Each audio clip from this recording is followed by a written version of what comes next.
예, 반갑습니다. 고난주간 사실 수요일, 목요일이 좀 힘든 날인데 옆에 분에게 좀 피곤함이 날아가도록 이렇게 한번 인사해 주시면 좋겠습니다. 고난 잘 당하고 계시죠?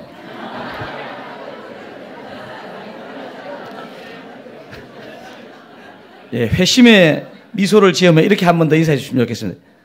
내일 남았습니다.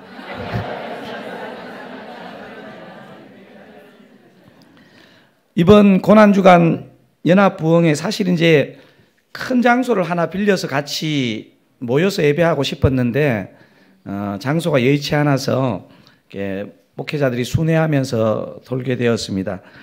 혹시 이번 연합부흥의 주제를 아실까요? 예, 이게 강단에 서 있으니까 저절로 컨닝이 되네, 그죠? 사실 이 고난주간 주제 정하는 게 되게 힘들거든요. 고난이 이미 주제인데, 근데 이제 우리 6개 교회 목사님들이 머리를 맞댔을 때 이 우리라는 단어를 꼭 같이 넣고 싶었던 것 같습니다. 그래서 저도 오늘 이 설교의 시작의 워딩을요, 우리라는 워딩으로 시작하고 싶습니다. 왜냐하면 오늘 이 본문을 보니까 우리에 해당되는 네 여인 이야기로 시작을 하고 오늘 전문맥에도 보니까 우리에 해당하는 남자 4명이 나오거든요.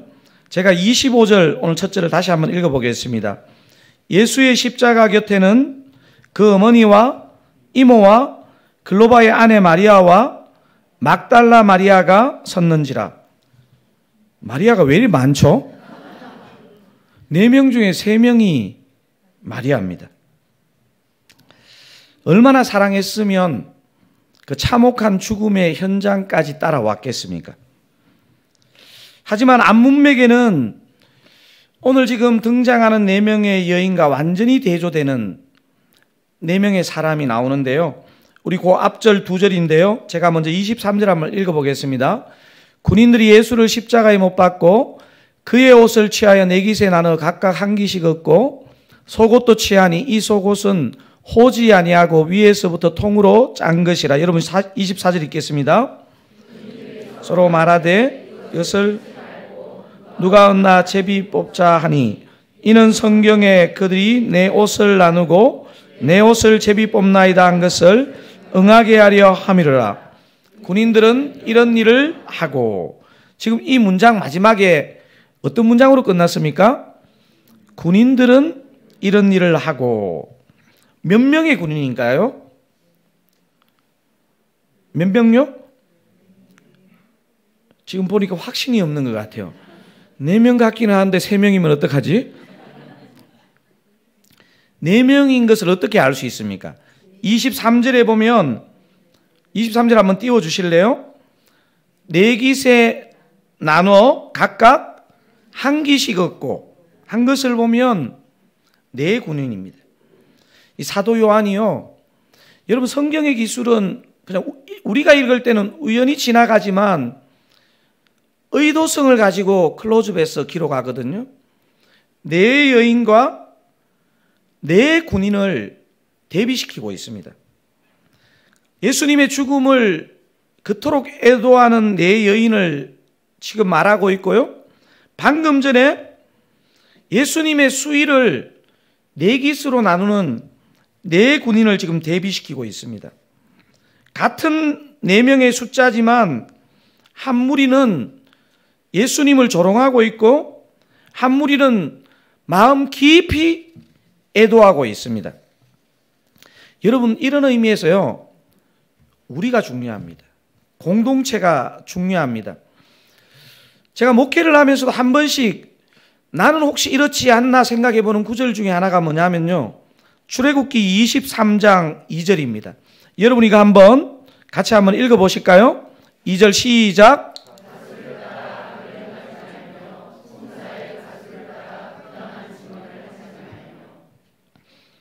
예. 지금 출애굽기 23장 2절을 보면요, 다수를 따라 악을 행하지 말며 송사의 다수를 따라 부당한 증언을 하지 말며. 악한 우리도 있습니다.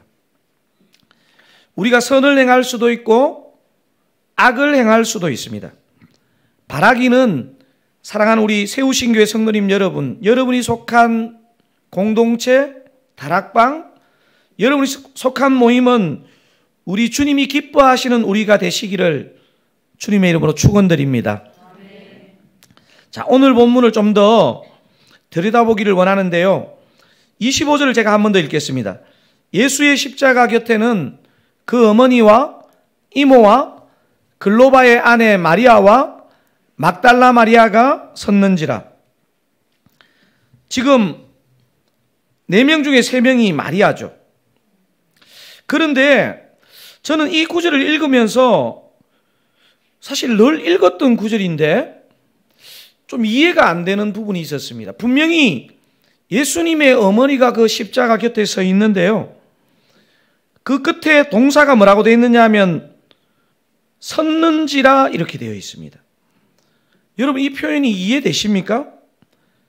사랑하는 아들이 그냥 병으로 사망한다 해도 그 슬픔과 고통을 감당하기 힘들 것 같은데 억울하고 참혹한 십자가형을 받아서 죽어가는데 그 어머니가 그걸 서서 지켜볼 수 있을까요?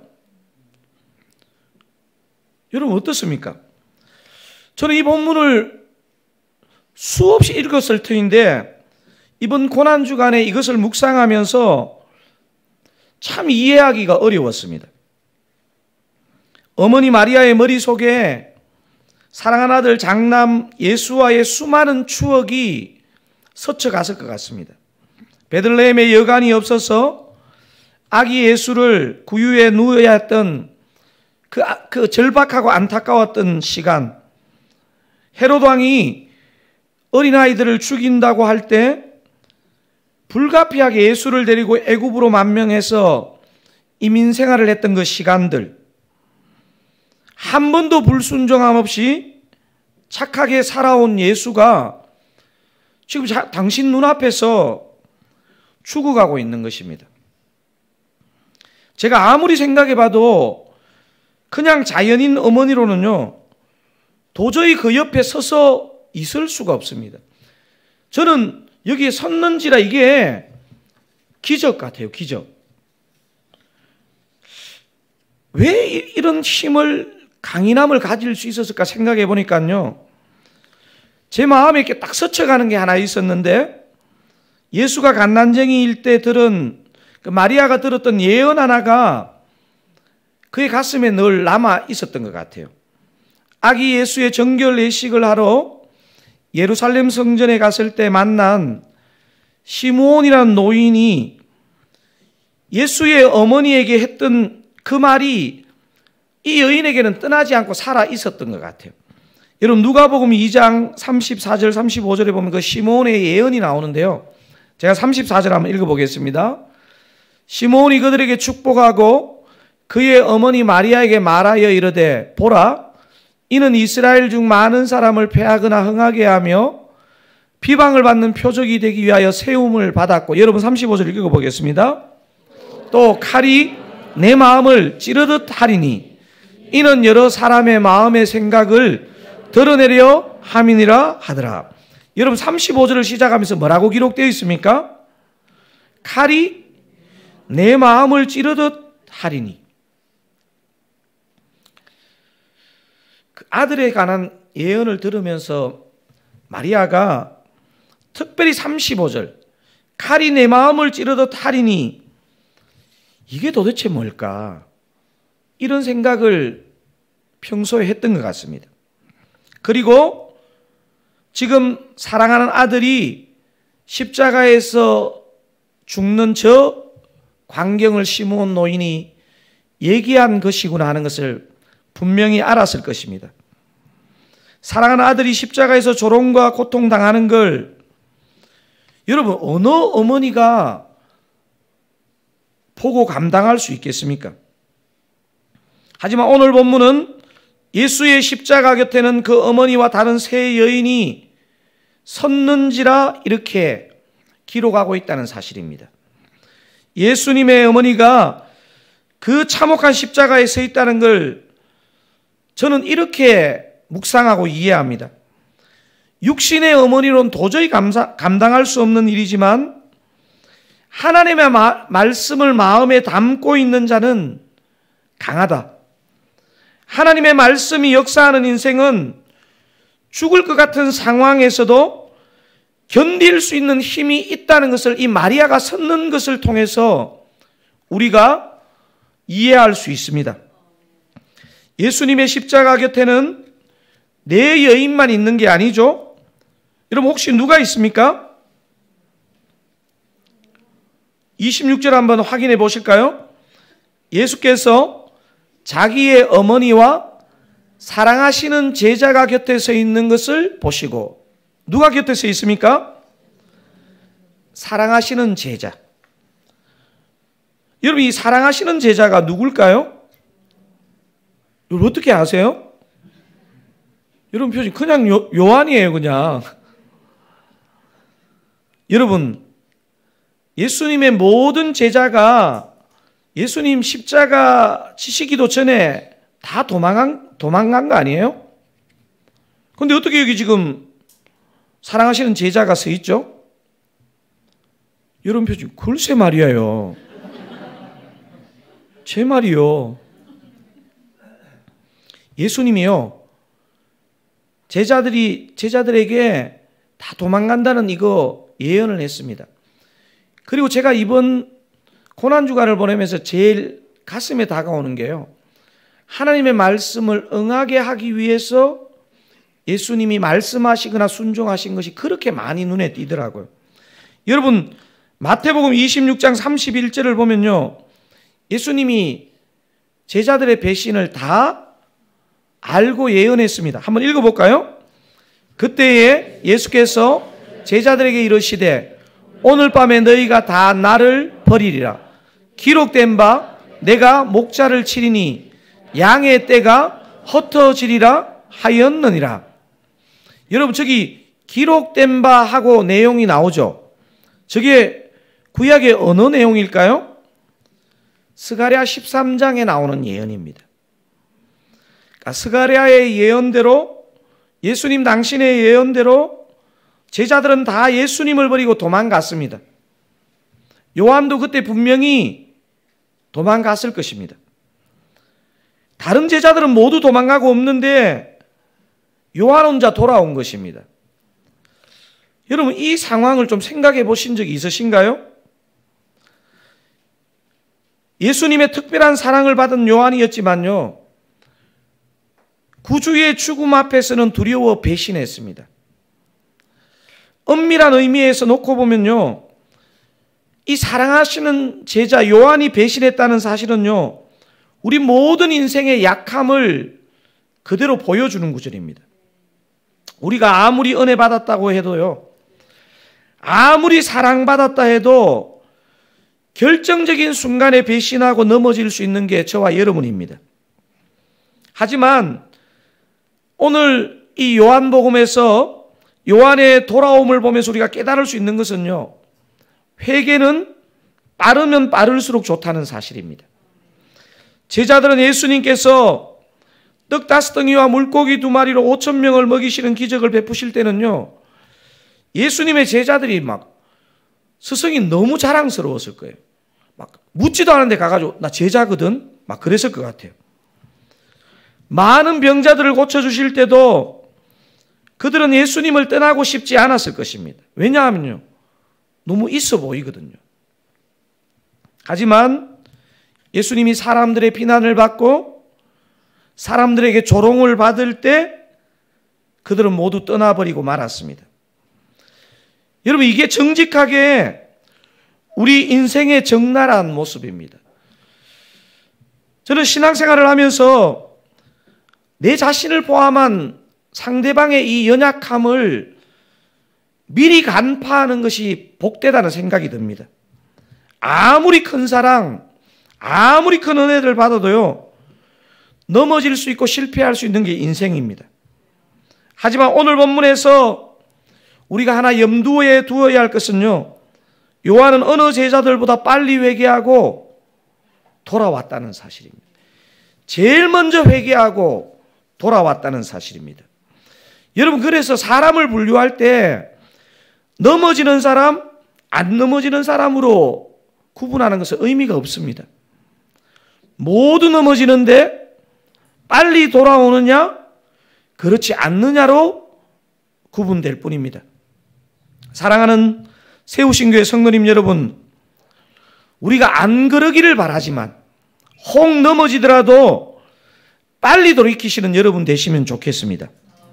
예수님은 돌아온 요한을 한마디도 꾸짖지 않으십니다. 이거 우리가 복음서를 볼 때마다요, 이게 예수님과 우리의 다른 점 같습니다. 우리는 사람이 이렇게 너무 심하게 배신하면 돌아와도 등짝 스매싱 한번 하지 않나요? 여러분 다 이렇게 나이스 하셔가지고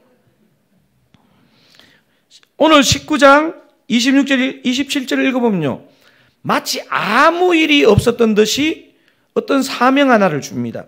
제가 26절을 읽어보겠습니다. 예수께서 자기의 어머니와 사랑하시는 제자가 곁에 서 있는 것을 보시고 자기 어머니께 말씀하시되 여자여 보소서 아들이니이다 하시고, 여러분 27절 읽어볼게요. 또 그 제자에게 이르시되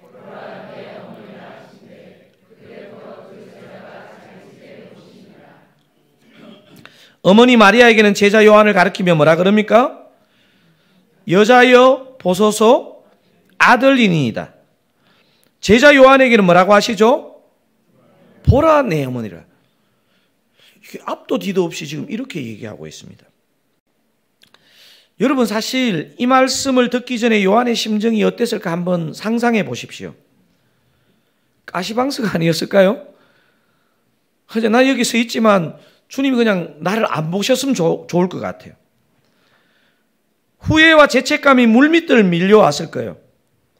주님이 나를 그렇게 사랑하셨는데 주님이 가장 힘든 순간에 나는 떠나버렸구나. 여러분, 떠나도요, 가장 힘들 땐 떠나면 안 돼요. 죄책감과 후회가 요한의 온 영혼을 눌렀을 거예요. 예수님이 혹시라도 말을 시킬까 봐 얼마나 두려웠겠습니까? 사랑하는 세우신교회 성도님 여러분, 제가 이걸 보면서요, 인간관계에서 어른이 누구냐가 여기서 딱 이렇게 판가름이 나는 것 같아요. 누구나 사람이 관계가 깨어지면 어려움이 있거든요. 어른은 누구냐 하면요, 진짜 어려운 마음이 있을 때도 말을 먼저 꺼내는 자가 어른입니다. 후회와 죄책감으로 눌려 힘든 요한에게 예수님이 말을 꺼내십니다. 뭐라고요? 보라 내 어머니라. 여러분, 그래서 이 보라 내 어머니라는 것은요, 사명의 메시지이면서 먼저 요한의 그 정말 낭망하는 마음, 절망하는 마음의 회복의 메시지입니다. 여러분, 보라 내 어머니가 어떤 메시지라고요?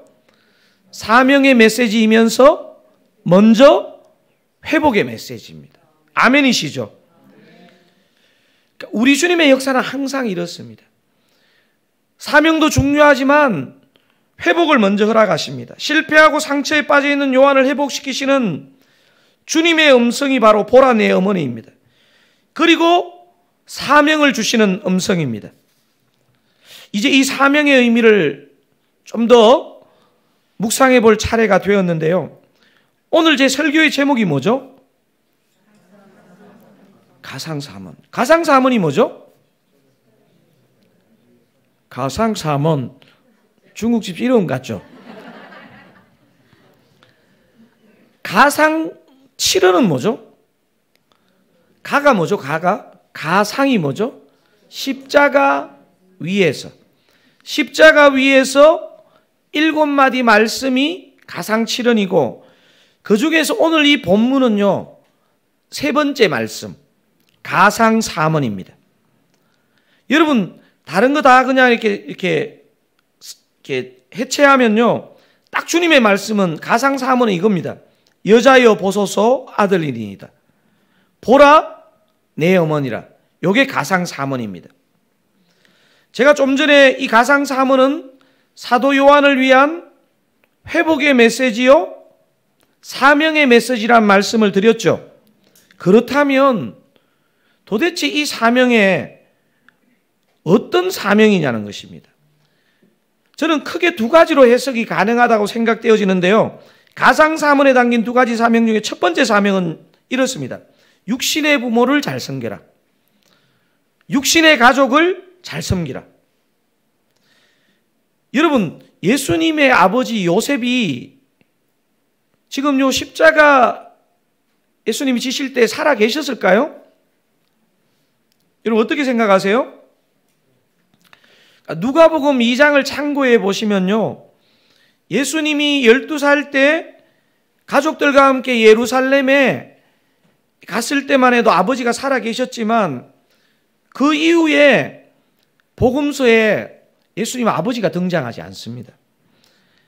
그래서 아마 예수님이 한 사춘기 정도? 10대 때 아버지는 돌아가시고요. 어머니 마리아가 과부로 예수님과 동생들을 키우신 것 같습니다. 평생 고달프게 사신 과부 어머니에 대한 깊은 연민과 사랑이 예수님에게 있었을 거예요. 당신이 이 땅의 구속의 사명을 감당하시고 떠나지만 어머니가 보이는 거예요. 무엇보다 예수님은 10계명 중에 5번째 계명인 내 부모를 공경하라는 그 계명을 늘 마음에 품고 살지 않았겠습니까? 그걸 늘 품고 살았다는 것을 증명해 주는 게 바로 오늘 이 가상사문입니다.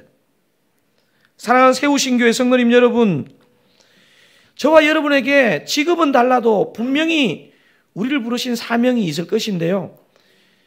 모든 성도, 모든 육신을 입고 있는 이 땅의 사람들에게 있는 사명 중에 사명이 뭐냐면요. 육신의 부모, 육신의 가족을 잘 섬기는 것입니다. 여러분 아멘이시죠? 십자가에 매달려 있는 그 고통을 우리가 어떻게 상상을 할 수 있겠습니까? 여러분, 그냥 매달려 있는 것 자체가 고통일 텐데 거기서 무슨 말을 했다. 이것은요, 엄청난 얘기인 거죠. 여러분, 우리 육신의 부모님의 유언을 잊을 수 없습니다. 그죠? 그런데 예수님이 이 십자가상에서 했는 말이다. 이건 우리가 거부할 수 없는 말인 거죠. 그 극한의 고통 속에서 뭐라고 오늘 지금 본문에 얘기하고 있습니까? 보라 내 어머니라. 아마 이 메시지를 사도 바울이 받고서 영적으로 받고 사랑하는 아들 영적인 아들 디모데에게 이런 권면을 하는 내용이 디모데전서 5장 8절에 나옵니다. 누구든지 자기 친족 특히 자기 가족을 돌보지 아니하면 믿음을 배반한 자요 불신자보다 더 악한 자니라. 사랑하는 세우신 교회 성도님 여러분, 육신의 부모, 육신의 가족을 잘 돌보시는 저와 여러분 다 되시기를 주님의 이름으로 축원드립니다. 첫 번째 사명을 생각해 보았습니다. 육신의 부모, 육신의 가족을 잘 섬기라는 것이 이 가상사문에 들어있는 첫 번째 사명이라면요. 여러분 근데 이런 생각을 해볼 필요가 있습니다. 아니 십자가 지시기 전에 그러면 아예 요한에게 야 우리 어머니 잘 부탁한다? 이러면 되지. 이 지금 정말 이 생명이 정말 얼마 남지 않은 이 시간에 왜 이것을 부탁했느냐는 것입니다. 이것은요 육신의 가족을 잘 섬기라는 것을 뛰어넘어서 진짜 가족이 누구인지를 우리 주님이 다시 말씀해 주는 거예요. 그래서 이건 영적인 가족을 잘 섬기라 이렇게 해석할 수 있다는 것입니다. 이 지점에서 우리가 한번 좀 생각해 볼 점은요. 예수님의 동생들이 복음서에 나오는 것만 해도 동생 4명이 나오거든요. 그런데 왜 그 동생들에게 어머니를 부탁하지 않고 사도 요한에게 부탁했느냐는 점입니다. 여러분 표정이 글쎄 말이에요. 아마도 이때까지 예수님의 내 동생은 예수님을 메시아로 믿지 못했던 것 같아요. 제가 어떻게 생각해 보면 예수님 동생들도 참 안 됐어요. 형이 메시아라고 하는데 믿어지지가 않아. 여러분 형님 나 메시아거든. 믿어지시겠습니까? 그래서 믿지 못했고 이 죽음의 현장에도 동참하지 않았던 것 같습니다. 그래서 요한에게 어머니를 부탁하는 것입니다.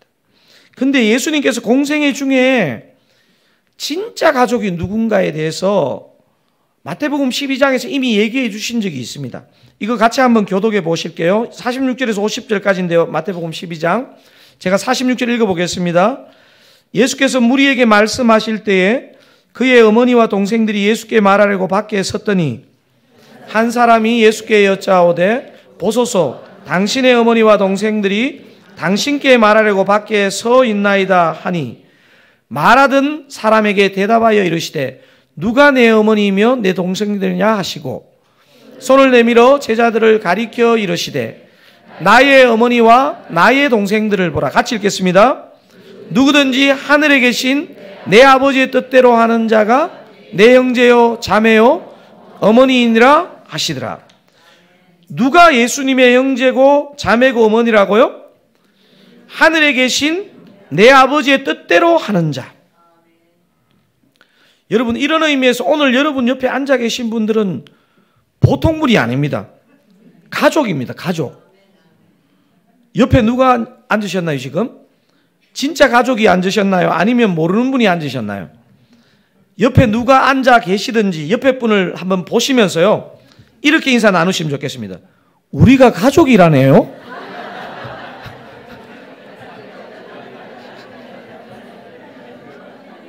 앞뒤로 한 번 더 인사하실까요?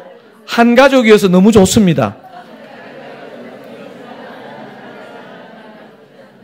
또 막 가족이 인사, 돈 좀 주세요 뭐 이렇게 하시면 안 되고요.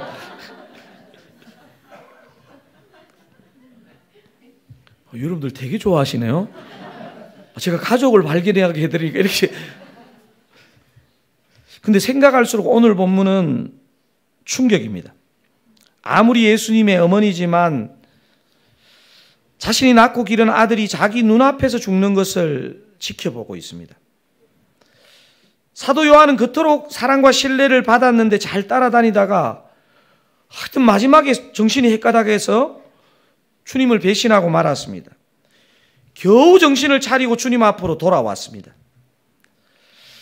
아들이 십자가에서 죽는 걸 보면서도 저는 마리아가 실신하지 않은 게요, 정말 이 마리아는 보통 사람이 아닌 것 같아요. 온갖 후회와 죄책감이 온 영혼을, 그 요한을 짓눌렀을 텐데 이 상처를 요한이 어떻게 극복할 수 있었을까요? 여러분, 그래서 저는 오늘 가상사문에 많은 중요한 메시지가 있지만요, 결론적인 메시지, 가장 중요한 메시지는 이거라고 정리할 수 있습니다. 진정한 회복과 사명 완수는 어디에서? 십자가 밑에서. 무엇을 통해? 주님의 음성을 들을 때 가능하다는 사실입니다. 여러분, 저 큰 소리로 한번 우리 이번 고난주간의 가장 중요한 공통 메시지일 수도 있습니다. 가상사문의 메시지의 결론이 뭐라고요? 진정한 회복과 사명 완수는 십자가 밑에서 주님의 음성을 들을 때 가능하다는 걸 보여줍니다. 여러분, 마리아가 이렇게 실신하지 않고 서 있을 수 있는 것, 요한이 이렇게 회복하고 정말 누구보다도 주님을 위해서 살 수 있었던 것, 이거는요 십자가 밑에까지 왔기 때문이에요. 그 십자가 밑에서 주님의 음성을 들었기 때문입니다. 여러분, 19장 27절이 이렇게 기록하고 있잖아요. 또 그 제자에게 이르시되 보라 내 어머니라 하신대. 그 다음 같이 읽어볼까요? 그때부터 그 제자가 자기 집에 모시니라. 여러분, 사실 이게 족보를 따져보면요, 예수님의 어머니 마리아와 오늘 이 사도 요한의 어머니가 지금 요거 오늘 본문에서는 이모라고 나오는데 저 이모가 누구냐 하면요, 살로메입니다. 살로메. 요한의 어머니입니다. 그러니까 마리아와 요한은 이모와 조카 사이입니다. 여러분, 여기서 오해하시면 안 되는 게, 이모니까 모실만 하네 이러시면 안 되고, 거기로 새시면 안 되고, 사실은 진짜 중요한 영적인 가족관계가 형성되는 겁니다. 예수님이 이 가상 사문 이후에 마리아와 요한은요, 진짜 영적인 어머니와 아들로 살았습니다. 여러분, 예수님의 12제자 가운데 순교하지 않고 가장 오래 살다가 자연사한 제자가 누구입니까? 요한입니다. 사도 바울 다음으로 많은 신약 성경을 남긴 사람이 누구입니까? 요한입니다. 뭐뭐 남겼죠? 요한복음 이런 거. 요한복음, 요한1서, 요한2서, 요한3서, 요한4서 없습니다. 요한계시록. 여러분, 어떻게 이렇게 많은 성경을 남겼을까요? 아마도 그 어머니 마리아가 이 요한의 곁에서 예수님의 살아계실 때 그 삶의 이야기, 삶의 메시지, 이것을요, 정말 많이 들려줬을 거예요. 그리고 마리아가 얼마나 많이 사도 요한을 위해서 기도했겠습니까? 여러분, 유대 전승에 의하면요, 사도 요한은 소아시아 에베소까지 가서 목회를 하였는데, 에베소에 마리아와 요한이 살았다고 전해지는 집이 있고요, 교회가 있고 그들의 무덤으로 전해지는 그 무덤이 있습니다. 그래서 여러분, 사실 이거는 가만히 들여다보면요, 연로한 마리아를 요한이 그냥 일방적으로 봉양한 게 아니고요, 아마도 요한은 그 예수님의 어머니 마리아로부터 수많은 영적인 메시지와 그 삶의 얘기를 들었을 거예요.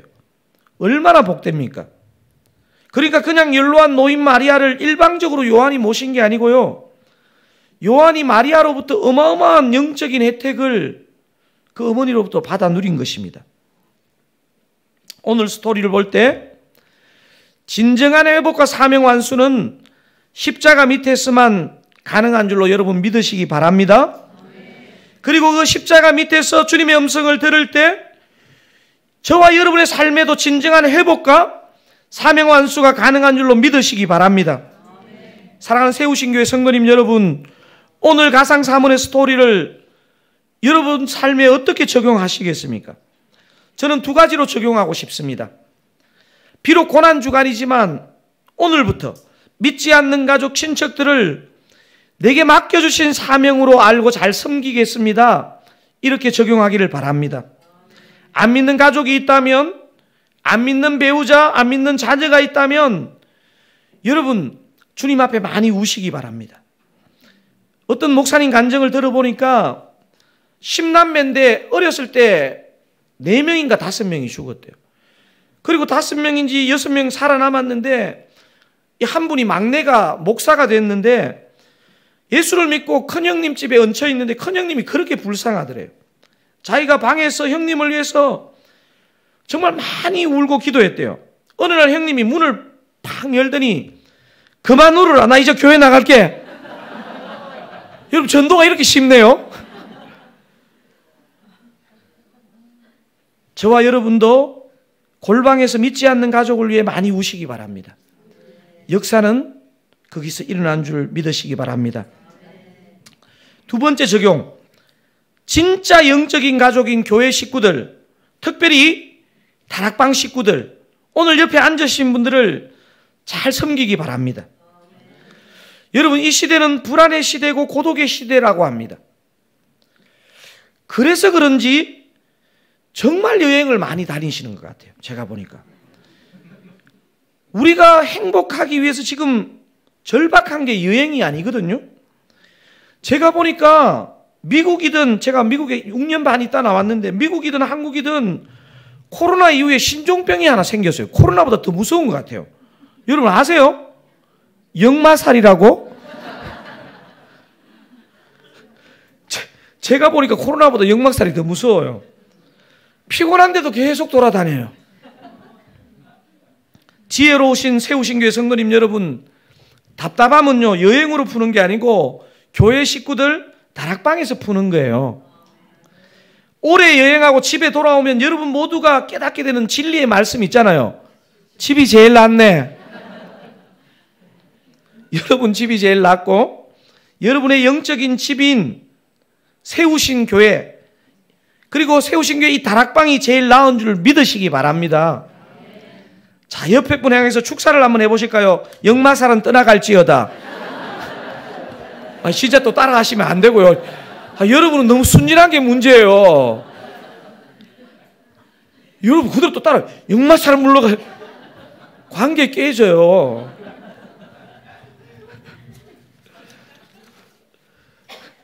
바라기는 정말 마음의 역마살이 떠나가고 교회와 다락방을 뜨겁게 사랑하시는 우리 세우신 교회 성도님들 되시기를 바랍니다.